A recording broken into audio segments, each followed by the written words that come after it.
So, basahin po natin yung Mateo 6:16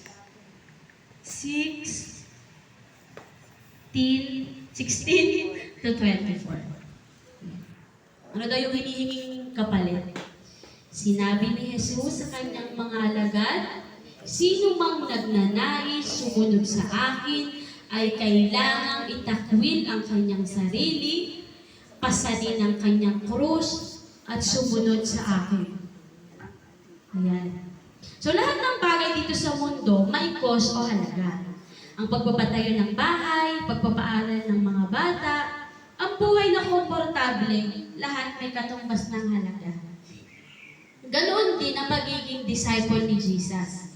Alam natin ngayon kung ano ba ang halaga. Alamin natin ngayon kung ano ba ang halaga ng pagsunod kay Jesus. Alamin po natin. Ayan, sabi doon sa ating binasa dito sa Mateo, kailangan daw po nating itakwil. Itakwil mo na yung sarili mo.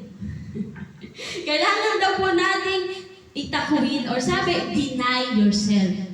Ano pong ibig sabihin ng deny yourself? Ibig sabihin po ba nito, pabayaan ang sarili? No. Sinabi po ba nito, wag mo nang pakialaman yung buhay mo, bahala na kung ano mangyari sa buhay ko. Hindi mo na maalagaan yung sarili mo? Hindi po ganon. Itinuturo sa Bible ang pagpapahalaga sa sarili. Pero ang sinasabing pagtakwil o pagdideny ng sarili na sinasabi ni Jesus ay ang pagtakwil mo, papindot ako at isay, pagtakwil mo sa gusto ng iyong laman. Selfish desire, worldly desire, fleshly desire. Yung lahat ng gusto ng laman mo, alisin mo. Makasarili, ayan sa Tagalog, makasarili, makamundo o makalaman na hangarin o pagnanasa. Itakwil mo na yan. Gusto mo bang maging kaisa ni Kristo? Itakwil mo na yan. Sabi mo sa katabi mo, itakwil mo na yan. Itakwil mo na yung pagiging selfish mo. Itakwil mo na yung pagiging makalaman mo, makamundo mo. Itakwil mo na yung pagnanasa mo. Ayan.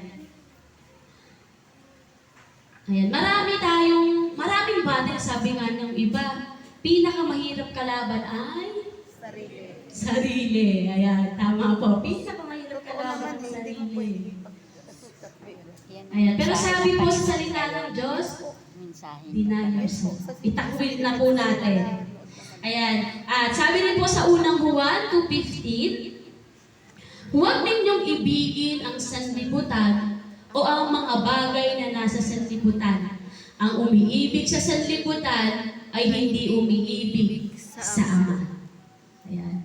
So, mahal pa ba natin itong sanlibutan? Mahal mo pa ba yung magiging makasarili mo? Gusto mo ba ganyan ka na lang? O gusto mo bang maging bagong ikaw? Ayan, darating talagang panahon na may mga tukso na lalapit sa atin at iiran na naman ang gusto ng laman mo. Ang dami kayang inaalok ng mundo na gustong-gusto ng ating mga laman. Bisyo, alak, iba nagda-drugs, maling relasyon, sexual immorality, gustong-gusto yan ang laman. Kasi iniisip natin, yan yung masaya. At ang bawal, masarap.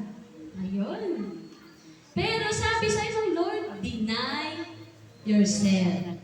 Ayan, maraming temptation ang darating sa buhay natin. Alam nyo ba, ang pinakamatinding balakid sa pagiging disciple ay ang kanyang sarili. Dahil sarili mo pa rin ang nagko-control sa'yo. Hindi mo pa rin nabibigay.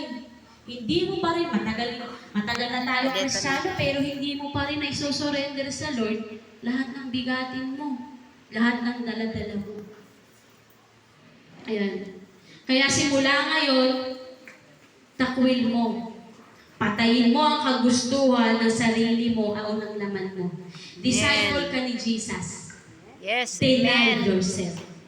Amen. Amen po, di ba? Kung disipulo ka ni Kristo, simulan mo na. Deny Amen. yourself. Amen. Amen po. And number 2,